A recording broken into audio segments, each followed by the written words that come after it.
Little Ford versus Dodge thing here. Obviously, I like both of them. I'll show some interesting things about the 80s ones. That's a nice little feature. Kind of crack your window down when it's raining and not get rained on. A little bit of sun protection too. The doors shut nicely, but occasionally you will have a rattle, which is why I usually pad that out with something. You can either cut open like a piece of fuel line or something like that and stick it on there. It won't last forever, but keeps the rattling. A lot of times these older Fords will rattle. The doors will, over time, get a lot of rattle and bang from these old vehicles. But that's an easy fix. A lot of it's superficial. One thing that's consistently a pain is the Ford tailgate. It's a nightmare. I haven't seen too many of them that don't have serious issues. Something goes wrong in here. It doesn't control both of these sides here. I only have one working right now myself. But it does somewhat work.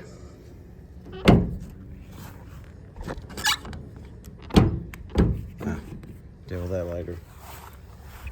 Meanwhile, the Dodge tailgate, look at this. There's your open. There's the close.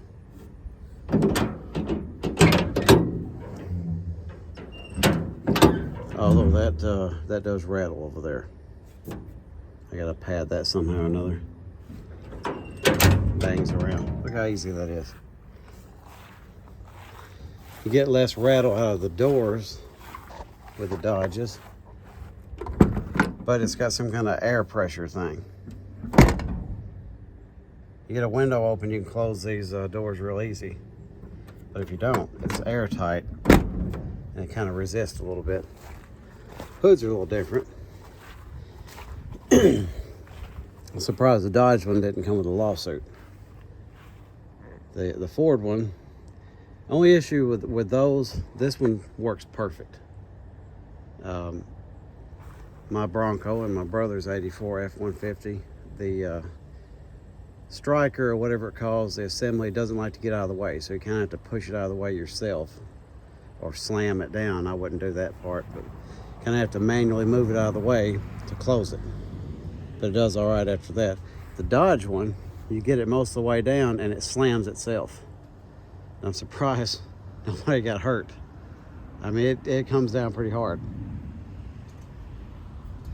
Still don't know if these use different size wheels or not. I gotta look into that. But anyway, that's 3 good vehicles. Gotta get the lean burn system off of this one. Awful. And I gotta get, this one just had too much wear and tear. Gaskets, I gotta make sure that radiator I put in there is hooked up right. Gotta swap out that quadrajet, put another carburetor on it. I think it's too much for it. Vacuum leak and everything else. For one, it's a square bore intake manifold, and of course a quadrajet is a spread bore, so there's your issue there. I don't think anybody could they couldn't get it 100% right, and it's just squealing, making the brakes not work 100% right, which there could be other reasons as well. As far as that goes, gotta get that temperature gauge working, but it does move itself. Massive leak around that valve cover though, massive. As far as this goes, this kind of bit off more than I can chew with this. It's got so much rust damage on the interior. You can see the exterior too, pretty bad.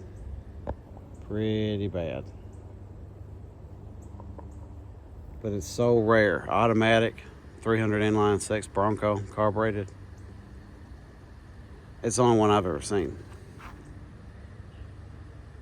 So I'm just gonna do what I can with it.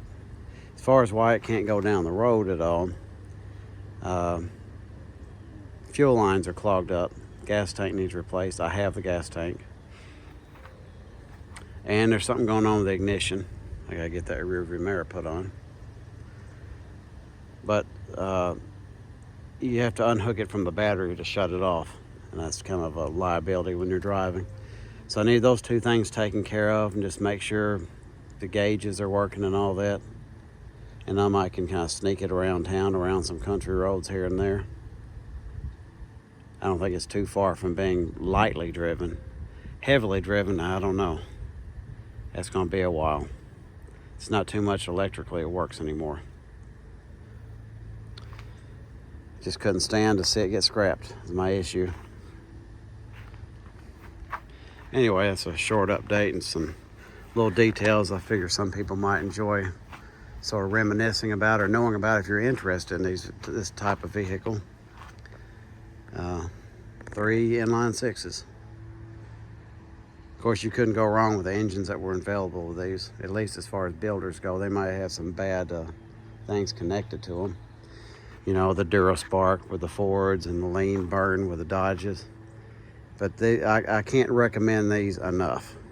I know I got some issues with them right now, but cannot recommend them enough.